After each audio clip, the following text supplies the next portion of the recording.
The Florida Historical Society presents Florida Frontiers is made possible in part by the Jessie Ball DuPont Fund and by The historic Rossiter House Museum and Gardens is in the O'Galley section of Melbourne, Florida. Preserved as it was in the early 20th century, historic tours of the Rossiter House include antiques, artifacts, and family heirlooms, and the 1865 Houston Family Cemetery. The last resident of the home was successful businesswoman and philanthropist Caroline P. Rossiter. The historic Rossiter House Museum and Gardens is available for weddings and other special events. the Department of State Division of Cultural Affairs, the Florida Council of Arts and Culture, and the state of Florida.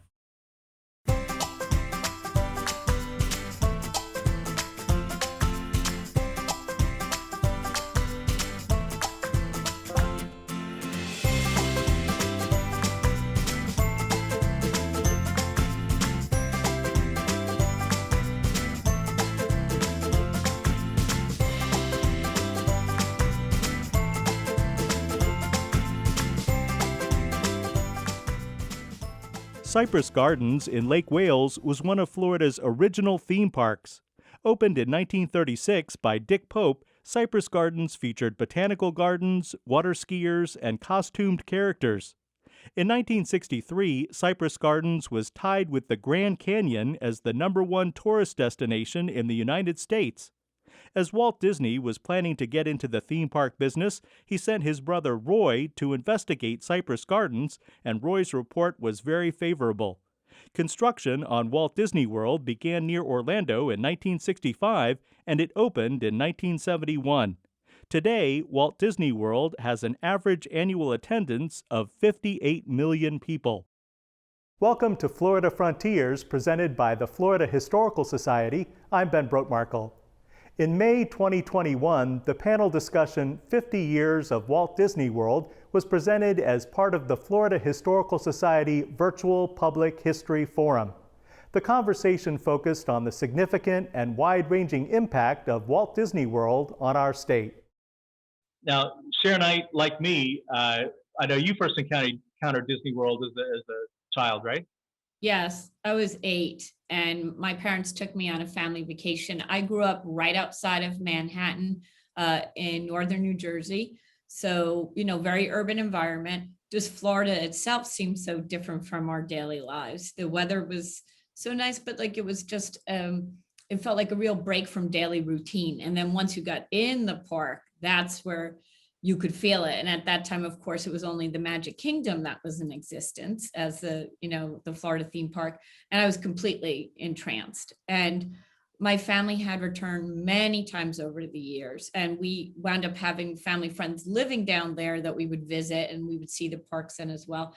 And I honestly got to the point where I'd been so many times that I stopped counting. And so as I got older, I was still really kind of enchanted by the parks, but I also started to see these things, like these kind of critical hesitations I had, things that felt troubling about it. And as I eventually became an academic, I was noticing as I got more drawn to pursuing this as a topic that for me, what was really problematic is there were essentially, and this is simplifying it, but it was very much true, I think, especially about 20 years ago, 25 years ago, that it was as if there were two camps writing about Disney. There were people who were writing under the auspices of the Disney company, and those were completely laudatory, not critical in any way. And even if they had helpful things to say, it was all through the rosiest pair of glasses, but they got access to the archives and all the resources. And then there were academics often, which technically are my colleagues, but I didn't necessarily feel in sympathy with the way they approached it, because a lot of them were very proud of having never gone to the parks or having stepped foot on them, and in fact felt very comfortable criticizing them. And to me, neither of those positions were particularly envious, because I felt the most interesting, most accurate, and maybe most radical position was the gray stuff in the middle, because there were really enchanting, interesting, engaging things happening at the parks. And at the same time, there were these troubling aspects as well, and when we dig into, Walt Disney's history as a man and the, aspects of the Disney company historically, we can see those troubling aspects. And so for me, it was like, can I retain my, some level of enthusiasm for what works, but also feel like I could really critique what I felt was a problem, or what, especially I think now through the lens of social justice, there are questions that should have been asked of Disney and were, but it not in the same persistent way a long time ago, that are now being reframed and asked differently. So that's kind of what brought me there. And I would say that I remain kind of that person who has enthusiasm, and yet, I'm not just looking through the rosy colored glasses. I try to see it in its totality. And those complications enrich it, but also at times there are some things that are really hard to swallow. And those are the areas where we need to push back. Great. Rick Vogelsong, how about you? Tell us your personal association with Disney or discovery, and how your perspective has changed over time, if it has. Well, I guess I know which of the two categories Cher mentioned I belong in. In fact, a friend of mine, an attorney in Washington, was at a bar association meeting not long after my book came out, my book on Disney in 2000. And he encountered two Disney attorneys, mentioned my name to them, and they said, "Don't talk to him." I don't know why they said that. And told the story that as a child, I had a bad experience at a Disney theme park, and that it had warped me. Actually, that's not true. I did not visit a Disney park until I came to Orlando in the mid-1980s, and had the experience then of seeing it through the eyes of my children, who were 2 and 7. And when we had moved from Western Massachusetts to Orlando, I was able to tell them, we're going to move to Disney World. Was able to use what became then a classic line. I've been fascinated by Disney as a student of urban planning, having previously written a history of urban planning, and was intrigued from the beginning with the ways in which Disney designed a model urban community, not the one they said they were going to build, but one that has been influential nonetheless. And when I discovered after coming here that the Disney company also had its own private government, a sort of Vatican with mouse ears, I've called it, I was really intrigued as the political scientist to know what happens when you give public powers to a private business corporation. And that's something I enjoyed learning about and writing about. Well, Francina Boykin, you've lived here your whole life. Tell me a little bit about your personal association with Disney. Well, life was very simple for a native Floridian like myself in the 1950s, when I would rush home every day to watch the Mouseketeers. My favorite Mouseketeer was Annette, and it would be later years. In 1971, I was a student at Valencia Community College, as it was then, and a staffer at Valencia had asked that I was chosen, rather, to go on an interview for a job as a tour guide. And at Walt Disney World, it didn't really sink in as to the magnitude of what Walt Disney World was all about. I went for the interview at the Preview Center and saw all the models and what was going to take place. And it still didn't sink in because, I grew up out in Northwest Orange County in Apopka, wherein the only thing we knew about recreation would be running through the woods or going to Rock Springs on a hot day to float down the streams. And so after the interview for the position as a tour guide, which I did not get, I later was hired at Walt Disney World as a hostess in Sara Lee's Bakery. That was in 1971. I have watched the changes come and how it has impacted, many of us, especially locals like myself, because I love green. I love to see the greenery, and I love my environment. And the changes that Disney has brought it got to a point where, I wouldn't even want to tell people I lived in the area because, we had a lot of friends from the north who were like, oh, I'm coming. Can you get me tickets? And, it just changed the dynamics of the entire area, that which I was familiar with. Okay, thank you. James Clark, how about you? And Yeah. My experience, I moved here in 76 from the north, and I was a journalist when I first came here with the newspaper. And Ben, you and Francine both mentioned free tickets. That's one of my memories, is friends and relatives assuming I could get free tickets and calling and somehow getting angry when I'd say, no, they always assumed I was lying, that I had this stack of free tickets on my desk and I just wouldn't share with them. I don't know if you all had the same kinds of experiences. Also, Francine mentioned working in the Sara Lee Pavilion. That was the Disney that I remembered. I went to Disneyland as a very small child when it almost first opened, and all the pavilions were sponsored. It's kind of interesting what's happened to, Kodak and General Electric. You mentioned Sara Lee. Everything, and Rick probably can talk to this better, but everything had a name on it when I first went there. And I've also been kind of amazed at the growth of this animal. When they originally bought the land, 25,000 acres, Walt's brother Roy argued against it and said, hey, why are we buying so much land here? And Walt said, don't you wish we had bought this much land in Anaheim?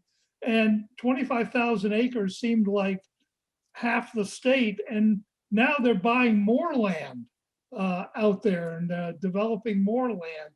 So this really has become something I'm not even sure Walt imagined 50 years ago. Well, Rick Vogelsong, Florida and Central Florida in particular was a much different place in the decades before and after Disney arrived. What were some of the differences in the urban landscape pre and post Disney? Well, the Disney company first looked at Ocala as the site for what they called their East Coast Disneyland. They chose Orlando over Ocala because we had better road linkages. And you could argue that Orlando might be Ocala or a place like it, or maybe Lakeland had Disney not come. I might focus my remarks on the economy then and now. At the time when Disney came, Orlando had an economy that was a two-legged stool, a metaphor often used. It had citrus and it had the military with the presence of the Martin Company here in the U.S. Missile Test Center, Cape Canaveral. Those had their problems. Freezes would burn the citrus crops, and the military industry, military industrial complex, if you will, was subject to budget problems from time to time. And so there was a hope on the part of local leaders that they could bring a third industry to this area that would give us a three-legged stool. And they got that for a while with Disney World, in that they brought a new industry, tourism, to this area. And tourism had never been in the central part of the state. The tourism industry had always been concentrated on the coast. But Walt Disney invented something, the theme park, that attracted people to a man-made environment, not just the beach and the water that had historically attracted people. I think but for Disney coming here, had they never come, we would not have a tourism-based economy now. I don't think that ever would have happened, because I think people would have continued to come to Florida for the same historical reasons, for the beach, for the water, for the climate. So Walt Disney changed all that, and maybe a little bit later on, I'll talk about the ways in which today our economy is imbalanced because of our over-reliance upon Disney and tourism. Now, Jim Clark, before Disney arrived, the huge property that Disney now owns was mostly undeveloped. Some of it was used for hunting and fishing, including by a U.S. president, right?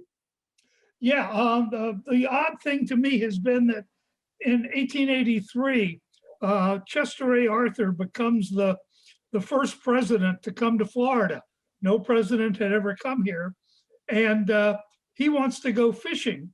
And he goes down to Kissimmee with his party. And he assumes everybody is going to go fishing. But everybody else in the party says, no, we found this new thing where they're going to take us out on Lake Toho and let us shoot alligators. And of course, these folks had never seen an alligator. Arthur said he wanted to go fishing, and a guide recommended a little creek to him, and he pronounced it the greatest place in the world for fishing. And 60 years later, Walt Disney comes to that same creek, Reedy Creek, and on the banks of Reedy Creek builds Walt Disney World. In fact, as Rick pointed out, it has its own government called the Reedy Creek Improvement District. True, and we'll talk more about that in just a minute. And please feel free to chime in if anybody has additional things to say. But Francina Boykin, I wanted to ask you, prior to the arrival of Disney, there were some firmly established African-American towns and communities in the Central Florida area. And you mentioned the impact of providing jobs, perhaps better jobs, even if they were, lower wage tourism jobs, better jobs than the community could get elsewhere. Were there other impacts that Walt Disney World had when it initially opened on the African-American communities in Central Florida? Well, in a very positive sense, as far as the opportunities for employment, the impact in communities like Northwest, Orange County, Apopka, Zellwood, Tangerine, those small communities, which most of the labor force had been in agriculture and to domestic workers. For example, many Black women who worked as maids in the homes of white families, they left those jobs, and one or two got hired, and they talked about the great experiences of working at Walt Disney. So you had many of these people abandon those type of positions. Well, Share Knight, there's an apocryphal story about Walt Disney's brother Roy going to one of the first theme parks in Florida, Cypress Gardens, and supposedly being so impressed with it that he called Walt up on the phone and told him that he needed to investigate coming to Florida to build a new theme park empire. What was it that attracted Walt Disney to Florida to build this new theme park? That's such a great question, Ben. And I think to even go back to something Rick was saying earlier, to really kind of put a framework around it or highlight it, it was so important to Disney. They weren't building an amusement park. They were building a theme park. It was a really new type. And part of it came out of, we know it was pretty well documented that he would have these daddy-daughter days with his daughters growing up and look for amusements and places to take them. And he was always kind of discouraged by what he found. He found them kind of down at the heels, and they weren't clean, and the entertainments always didn't seem savory to him. And when he wanted to build Disney, when he, the Disney parks, and was envisioning them, and his wife and other people would kind of press him on this. Why? Those places are so dirty and messy. He said, yes, but mine wouldn't be.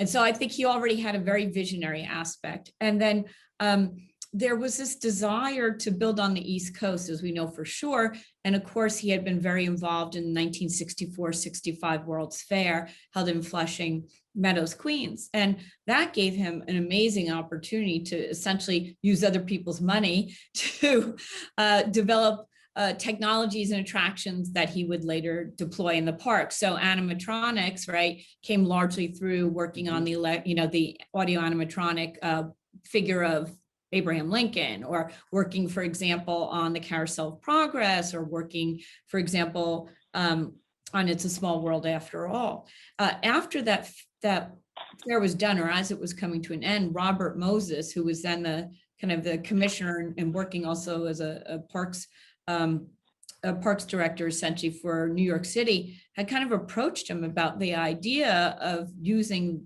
the fairgrounds for the East Coast Park. And he seemed to understand immediately, instinctively, two things. One, wasn't going to be big enough. And two, wasn't going to be warm enough.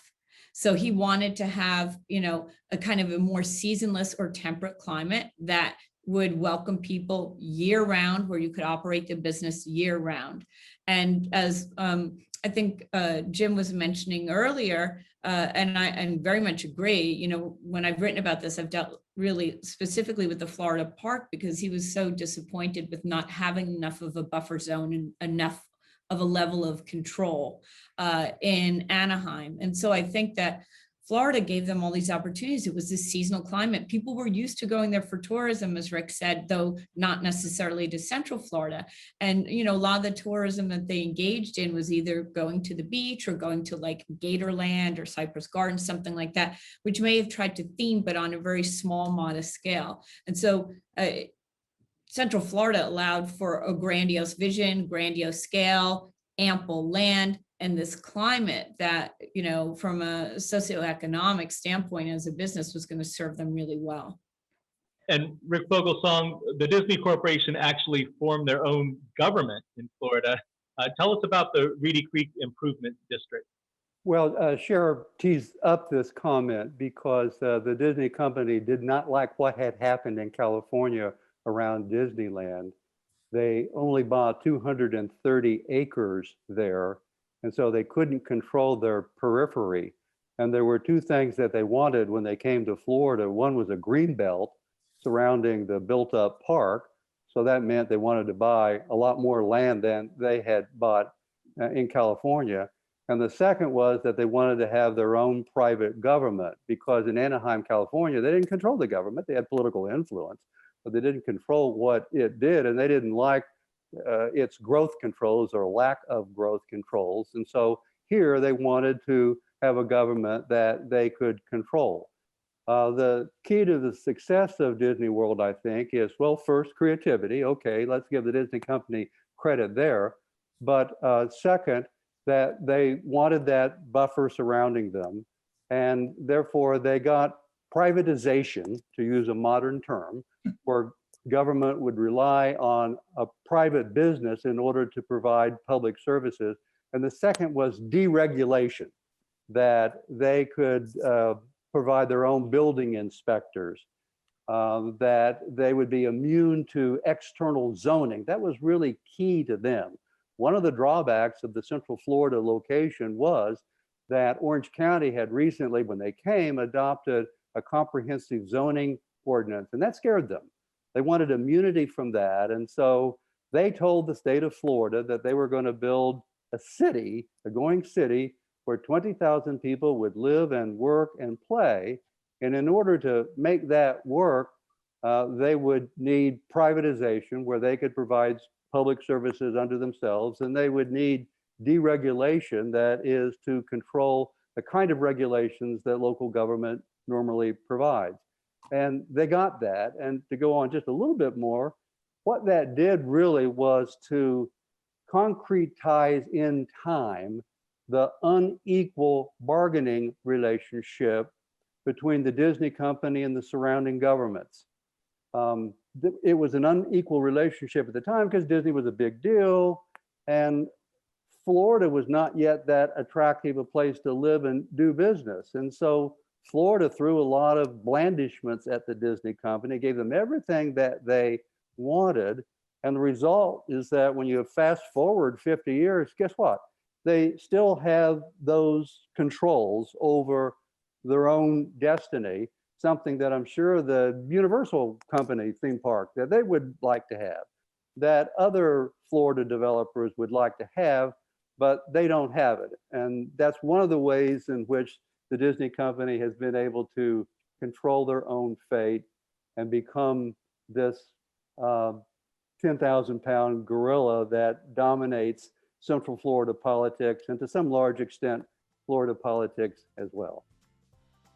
To see the entire panel discussion, 50 Years of Walt Disney World, you can find the Florida Historical Society 2021 Virtual Public History Forum archived online at myfloridahistory.org.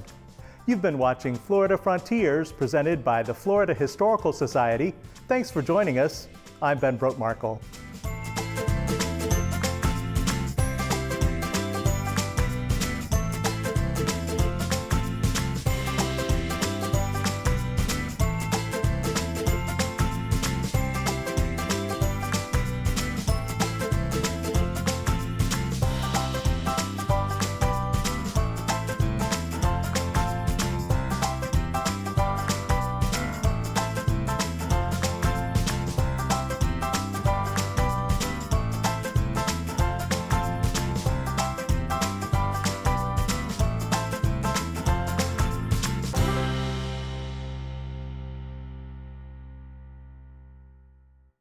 The Florida Historical Society presents Florida Frontiers is made possible in part by the Jessie Ball DuPont Fund and by The historic Rossiter House Museum and Gardens is in the O'Galley section of Melbourne, Florida. Preserved as it was in the early 20th century, historic tours of the Rossiter House include antiques, artifacts, and family heirlooms, and the 1865 Houston Family Cemetery. The last resident of the home was successful businesswoman and philanthropist Caroline P. Rossiter. The historic Rossiter House Museum and Gardens is available for weddings and other special events. the Department of State Division of Cultural Affairs, the Florida Council of Arts and Culture, and the state of Florida.